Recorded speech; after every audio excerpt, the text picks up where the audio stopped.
is VOA Africa.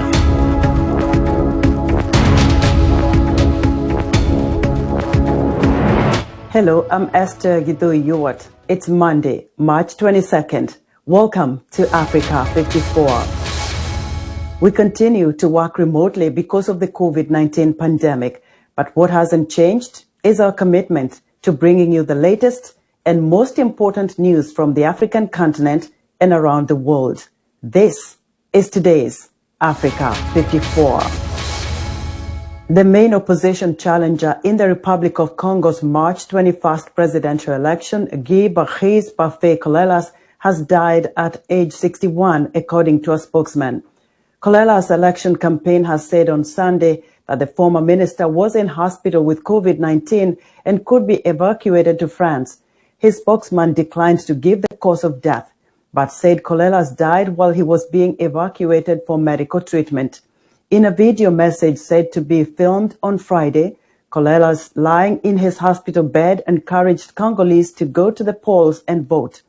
Polls closed in the Congo Republic late on Sunday, with the incumbent Denis Sassou Nguesso widely expected to extend his 36-year rule despite an economic crisis in the Central African oil-producing nation. Nguesso, a 77-year-old former paratrooper, rose to power in 1979. He lost Congo's first multi-party elections in 1992, but reclaimed the presidency in 1997 after a civil war. He later changed the constitution to extend term limits. Results are expected to be published within 4 days. If none of the 7 candidates secures more than 50% of the vote, the second round will take place 15 days later. In Tanzania, a state funeral was held in the capital Dodoma on Monday for former President John Pombe Magufuli. A number of African leaders, including Kenyan President Uhuru Kenyatta, Malawi's Lazarus Chakwera, and Zambia's Edgar Lungu, as well as Felix Tshisekedi of the Democratic Republic of Congo, attended the funeral. On Sunday, mourners gathered at Dar es Salaam Stadium to pay their respects to their departed president. Lauren Anthony reports. Mourners gathered at a Dar es Salaam Stadium on Sunday for the state funeral of Tanzanian President John Pombe Magufuli, some so overcome by grief that they were escorted or carried away on stretchers. Thousands were seen lining up to pay their respects at Uhuru Stadium. Tanzania's new president, Samia Suluhu Hassan, also joined officials and Magufuli's family for the state funeral ceremony on Saturday. Magufuli was one of Africa's most prominent coronavirus skeptics. He died aged 61 on Wednesday after an 18-day absence from public life that drew speculation he was critically ill with COVID-19. Hassan said Magufuli died of heart disease when announcing his death. Tanzanians flooded the streets on Saturday as his coffin was driven by for the last journey to the funeral site. People laid pieces of clothing on the road in front of the procession. Magufuli had been nicknamed the bulldozer due to his reputation for pushing through policies despite opposition. He frustrated the World Health Organization during the pandemic by playing down the threat from COVID-19, saying God and remedies such as steam inhalation would protect Tanzanians. He was Tanzania's first president to die while in office. That was Lauren Anthony of Reuters reporting. Niger's top court on Sunday confirmed Mohamed Bazoum's victory in last month's presidential runoff, allowing the ruling party candidate to be sworn into office next month. Bazoum's inauguration on April 2nd will mark the West African country's first transfer of power from one democratically elected leader to another. President Mahamadou Issoufou is stepping down after 2 5-year terms. The Constitutional Court credited Bazoum, a former interior minister, with 55.66% of the votes, ahead of former President Mahamadou Usman, who had 44.34%. The court said in a statement it had cancelled the results from 73 polling stations with an explanation. That very slightly reduced Bazoum's margin of victory. The statement did not directly respond to Usman's allegation that the vote was marred by fraud. Meanwhile, armed men killed at least 22 civilians in southwestern Niger on Sunday, according to 3 sources. This comes less than a week after unidentified assailants killed 58 villagers in the same region. The violence is part of a wider security crisis across West Africa's Sahel region, which is also fueled by militants linked to Al-Qaeda and ethnic militias. Almost all schools in Kenya use high-emission wood-burning fuel to cook food for students, but a government campaign ahead of this year's Earth Day, April 22nd, aims to transition schools to cleaner fuels by the end of the year. Victoria Amunga reports from Nairobi. At Alliance High School in Kiambu County, Kenya, workers are cooking lunch for 2,000 boys. The task is easier now ever since the school transitioned to using liquid petroleum gas for cooking nearly 3 months ago. But most Kenyan schools cannot afford the high cost of switching to this type of fuel for cooking, even though it can offset carbon emissions. The second thing is the issue of financing. Inability of the institution to find resources to be able to pay for the upfront cost of installing the infrastructure. And that challenge it's what now we are trying to solve. Officials at Alliance High say installing the systems for clean fuel in schools is demanding but doable.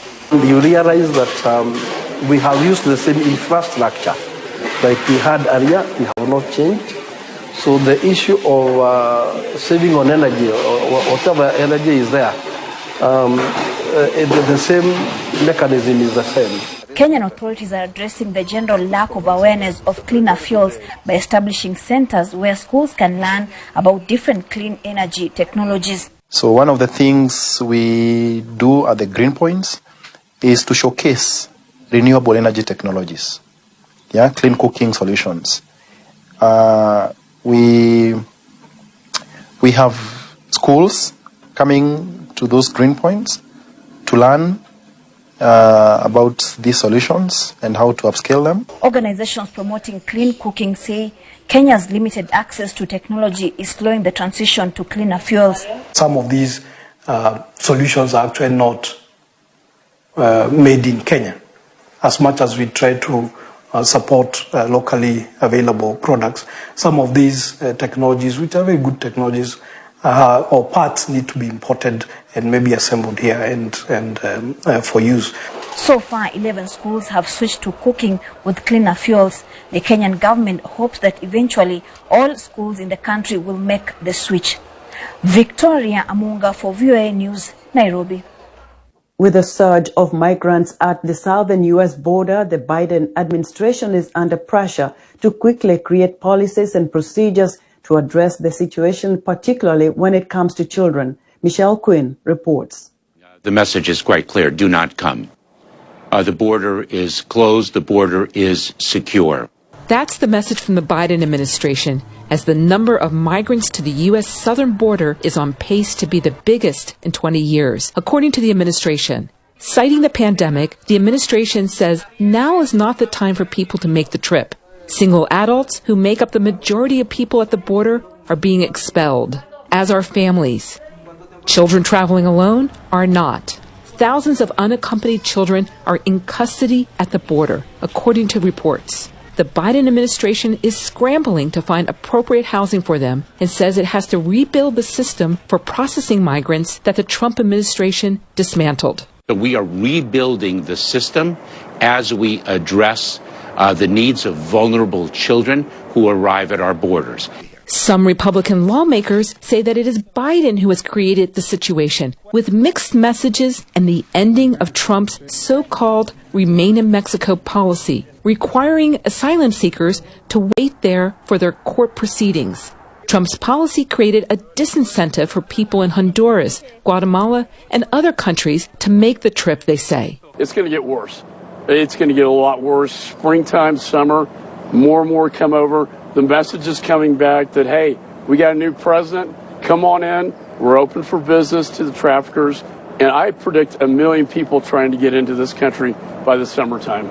Children are only supposed to stay in custody for 72 hours before moving to a shelter designed to house minors. The administration opened 3 new facilities last week, but declined to give a timeline for more facilities capable of handling the surge. Michelle Quinn, VOA News.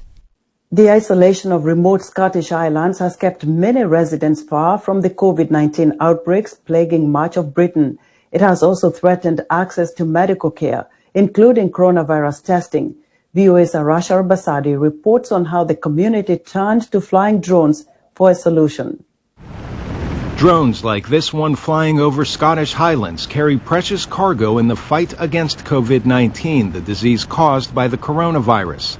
They are able to navigate winds to deliver tests and blood samples to serve Scotland's most rural and isolated communities, bringing materials straight to a doctor's door. Dr. Miranda Barkham touts the program's success.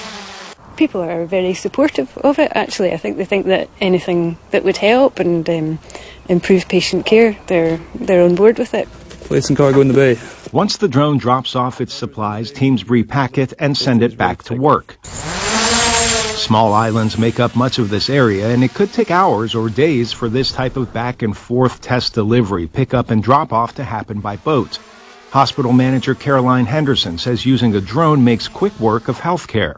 You can get it off an island here within half an hour, and we can turn around the result within 2 hours. Clinical lead Dr. Gordon Caldwell says getting the results to the lab this fast means less time waiting to be tested than if the patients lived in a major city. The samples can be picked up, sent across. We can have the results even before the patient arrives. The drones avoid choppy waters below, can reach an altitude of about 1,500 meters, and can fly at around 160 kilometers per hour. It's a pilot program to connect rural communities to modern healthcare, with the only real pilot sitting in a van with computer screens. Arash Arabasadi, VOA News. New York, one of the U.S. cities hit hardest by the coronavirus last year, is continuing to open, with commercial event organizations allowed to operate again, restaurants increasing indoor dining capacity to 50%, and live venues like Broadway theaters to start up as well. But the city is far from any kind of normalcy. Henry Morton reports. It's been a tough year for the Big Apple. More than 3.5 million people are estimated to have left the city, at least temporarily. Tourism numbers are down by about 2/3, and many iconic places that make New York the city that never sleeps have been closed. But the light at the end of the tunnel is starting to brighten. Event spaces like this one at the New York Historical Society are now allowed to operate again, albeit at 50% of capacity, up to 150 guests, along with many other restrictions, from table placement to who can dance when. Inquiry flow is starting to come back. We have corporate starting to ask questions about fall availability. There are some holiday party requests across corporate, social, and nonprofit. We're thrilled to finally be having much more proactive conversations about real events returning in person. Outdoor dining has become a common sight on New York streets in the last year, but that may start to change, with restaurants now allowed to operate indoor dining at 50% of capacity. A very welcome change for restaurants like Tony DiNapoli's in the city's heavily residential Upper East Side. However, elsewhere around town, the change is of little benefit if there aren't enough people to fill the newly available seats. Prior to the pandemic, it was hard to get a table in our Tony's in Midtown. Very, very popular, very active restaurant. You know, almost a 350-seat restaurant and busy every night. And we had to close it for almost 9 months. It's heartbreaking. Smaller, family-owned type restaurants may struggle to see any benefit from the increase in indoor dining capacity because of social distancing rules.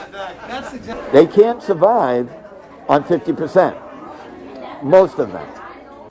With the potential boost to restaurants comes the news that live performance venues such as Broadway theatres can start operating again on April 2nd, but at 1/3 of capacity, with a limit of 100 people indoors or 200 outdoors. That was something of a surprise to New York's live venues, and many will be unable to take advantage of the lifting of restrictions until summer or fall. The date that has been given us is much sooner than most theaters have the capacity to respond to. Our artists are not vaccinated.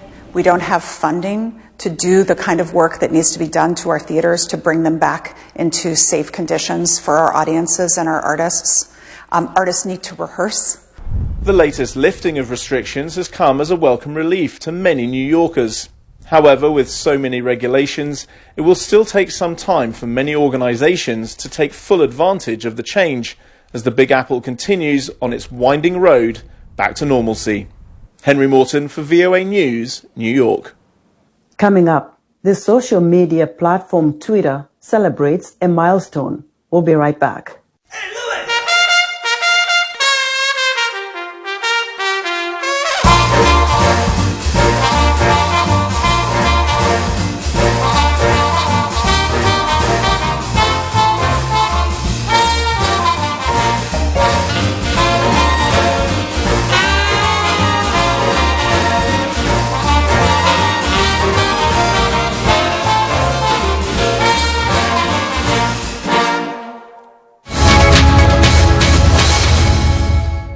Welcome back to Africa 54.